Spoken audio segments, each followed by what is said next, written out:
Praise lord. దేవునికి వందనాలు తెలియజేస్తున్నాను. ఈ దినాన్ని బట్టి వింటున్న మీరు అందరూ కూడా నాకు హృదయపూర్వకంగా వందనాలు తెలియజేస్తున్నాను. ఈరోజు ఈరోజు వాక్యం చదువుతున్నప్పుడు నాకు ఒక మంచి మాట దేవుడు నాతో మాట్లాడినారు. ఆనందము గురించి దేవుడు నాతో మాట్లాడారు. ఆనందము, సంతోషము, ఈ విషయము చాలా గొప్ప మాటలు. ఈ విషయంలో మనకి ఈ విషయం చాలా చాలా అవసరం. మనకి ఆనందం మనకు చాలా అవసరం, సంతోషం మనకు చాలా అవసరం. మనము ఆనందం ఉండాలని చాలా కోరుకుంటాము, కానీ మనము ఉండలేకపోతాము. సంతోషంగా ఉండాలనుకుంటాము, కానీ సంతోషం ఉండలేకపోతాము. ఎందుకంటే లోకము అలాగా ఉంది కాబట్టి మనము ఉండలేకపోతాము. చాలా సార్లు చిన్న చిన్న వస్తువులు మనం ఆనందిస్తాము, సంతోషపడతాము. చాలా చిన్న చిన్న వస్తువులు మనం కొనుక్కున్నా కానీ, ఏమైనా తీసుకున్నా కానీ, ప్రతి విషయంలో మనం సంతోషపడతాము, ఆనందపడతాం. కానీ దేవుని వాక్యము ఆనందం గురించి ఏం చెప్తుంది?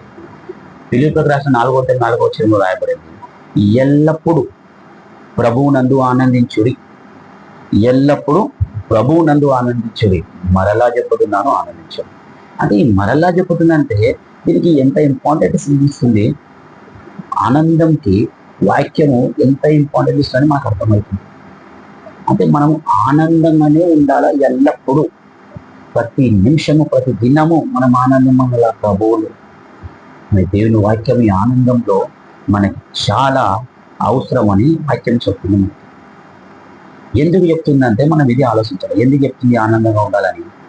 ఎందుకంటే ఈ లోకంలో మనము ఆనందంగా ఉండవద్దని ఒక సైతాను వాడు మనం ఎల్లప్పుడూ ఆనందంగా ఉండొద్దని మనల్ని నిరాశపరుచుకుంటూ ఉంటారు. అలాంటి నిరాశ మనకి కలగొద్దని దేవుని వాక్యం చెప్తుంది. మనం ఎల్లప్పుడూ ఆనందంగానే ఉండాలని. మనం అనుకుంటాము రేపటి నుంచి ఆనందంగా ఉంటాను, కానీ లోకంని మనము ఉంటాం కాబట్టి ఆనందంగా ఉంటారు. దేవుని వాక్యములో ప్రభువునందు మనం ఎల్లప్పుడూ ఆనందించాలని దేవుని వాక్యం చెప్తుంది. ఇప్పుడు ఆనందము ఉంది, కానీ మహా ఆనందం కూడా బైబిల్లో ఉంది. ఆనందంగా ఉండాలని బైబిల్ చెప్తుంది. మళ్ళీ మహా ఆనందం కూడా పొందాలి. మనం ఆనందమే పొందాలి. మళ్ళీ మహా ఆనందం ఏంటిదంటే ఇది చాలా అవసరం మనకి. మహా ఆనందము. యాకోబు పత్రిక మనం జరిగితే, యాకోబు 1:2 జరిగితే, నా సహోదరులారా, మీ విశ్వాసమునకు కలుగు పరీక్ష ఓర్పును పుట్టించును ఎరగని, మీరు నానా విధమైన శోధనలో పడినప్పుడు అది మహా ఆనందమని ఎంచుకుని. అంటే నానా విధములైన శోధనలు వచ్చినప్పుడు, అంటే ఈ నానా విధమైన శోధనలు ఎప్పుడు వస్తాయి మనకి? మనం అనుకుందాం చాలాసార్లు పని చేస్తున్నప్పుడు మనకి ఇబ్బంది వస్తుంది, అది వస్తుంది. అలాంటిది కాదయ్యా. మనము ఎప్పుడైనా కానీ మహా ఆనందం పొందాలంటే, ఇప్పుడు యేసుక్రీస్తు ఈ లోకంకి వచ్చినప్పుడు ప్రేమ, శాంతి, సమాధానం ప్రతి ఒక్కటి మనకు చూపించాడు. ఆయన మరణాన్ని వాపనికి కూడా ఆయనకు శక్తి ఉంది, అధికారం ఉందైన. మరణాన్ని కూడా గద్దించడానికి అధికారం ఉన్న దేవుడు ఆయన ఆనందంగా, మహానందంగా ఆయన దాన్ని ఎదురైనాడు. మరణాన్ని కూడా ఎదురైనాడు ఆయన. అంటే అనుకునేడికి అంటే యథార్థ లేని, నిరాశ పడకుండా మన కోసము మనము ఆనందంగా ఉండాలని, సంతోషంగా ఉండాలని, ప్రేమగా ఉండాలని ఆయన మరణాన్ని కూడా ఆనందంగానే చేసుకున్నాడు.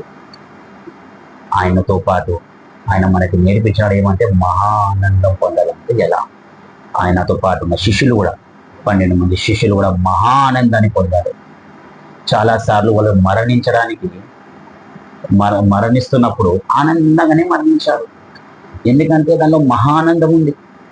సేవ చేస్తున్నప్పుడు నీకు నానా విధాల శోధనలు వస్తాయి, ప్రాణంలో ఉన్నప్పుడు నీకు ఇబ్బందులు వస్తాయి. నీకు ఎలాంటి ఇబ్బందులు వచ్చినా నీకు మహానందము కలగాలంటే ప్రార్థనలో ఎల్లప్పుడూ ఆనందంగానే ఉండాలి. దేవునితో ప్రభువునందు ఆనందంగా ఉండాలి.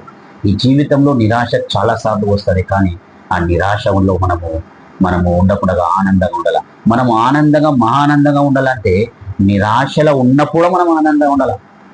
మనము నిరాశ కలిగినప్పుడు ఆనందం ఉంటే నిరాశ కూడా మనకి ఎట్లా వస్తుంది? నిరాశ కూడా ఆలోచిస్తాడికి నేను రావాలా వద్దా అని. ఎందుకంటే మనం ఎల్లప్పుడూ ఆనందం ఉంటాం కదా. మనం ఎల్లప్పుడూ ఆనందంగా ఉన్నప్పుడు, నిరాశ వచ్చినప్పుడు మనం ఆనందంగా ఉన్నప్పుడు నిరాశ మనకి ఎట్లా ఎదురవుతుంది? దానికి దేవుడు అంటున్నాడు, నిరాశ ఎల్లప్పుడూ ఉండదు.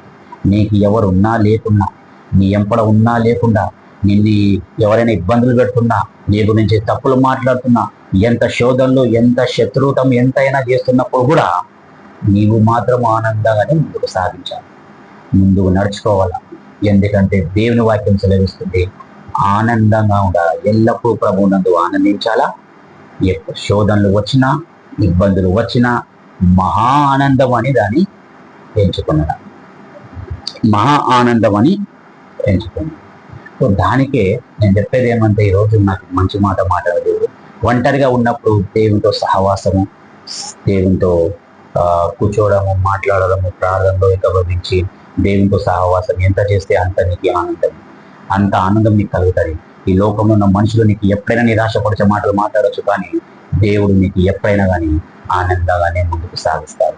దానికే మనము ఎప్పుడైనా కానీ ఎల్లప్పుడూ ఆనందించాలని దేవుని వాక్యం ఈరోజు మనకి చెప్తున్నాం.